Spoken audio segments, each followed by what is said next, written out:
ፊልሙ የሚጀምረው አንድ ጭራቅ ሴት እያሳየን ይጀምራል። እችን ጭራቅ ህጻናቶችን ስለማትወድ ዓለም ላይ ያሉ ህጻናቶች እንዴት አድርጋ እንደምታጠፋቸው ከጎድኖቿ እየተወያየች እንመለከታለን። ከብዙ ልፋት አንድ መድኃኒት ቀመማ ትሰራና ይህንን መድኃኒት ህጻናቶቹን ወደ አይጥነት እንደሚለወጥ ለባልደረቦቿ የእሷ መሰል ጭራቆችን ትነግራቸዋለች። በድንገት ግን የሰው አፍንጫ በጣም ስለሚያሽት የሰው ሽታ ይሸታታል።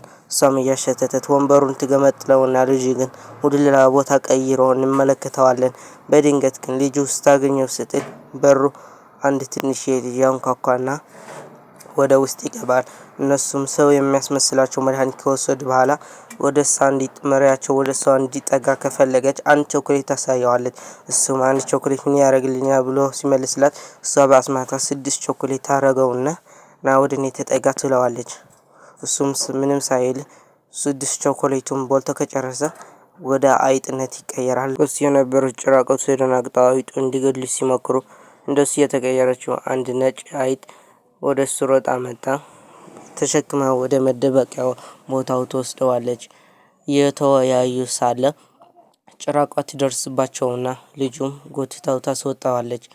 እሱም እንደነሱ አይጥ ለመቀየር ሌሎችም ጭራቆች ይይዙላትና የቀመመችው መድኃኒት ለልጁ ስታጠጣው በፍጥነት ወደ አይጥነት ይቀየራል። እሷም ተደስታ አይጦችን ልትገላቸው ስትሞክር እነሱም አንደኛው አይጥ የቀየረችው ጭራውን ስትይዘው ሌሎችን አይጦች መጥተው ይነክሷትና ወደ አንድ መደበቂያቸው ይሮጣሉ። ከሷ ካመለጡ በኋላ ፊልሙ በዚህ ያበቃል። ፊልሙ ከተመቻችሁ ላይክ አድርጉት። በቀጣይ ቪዲዮ እስከምንገናኝ ድረስ ይመቻችሁ።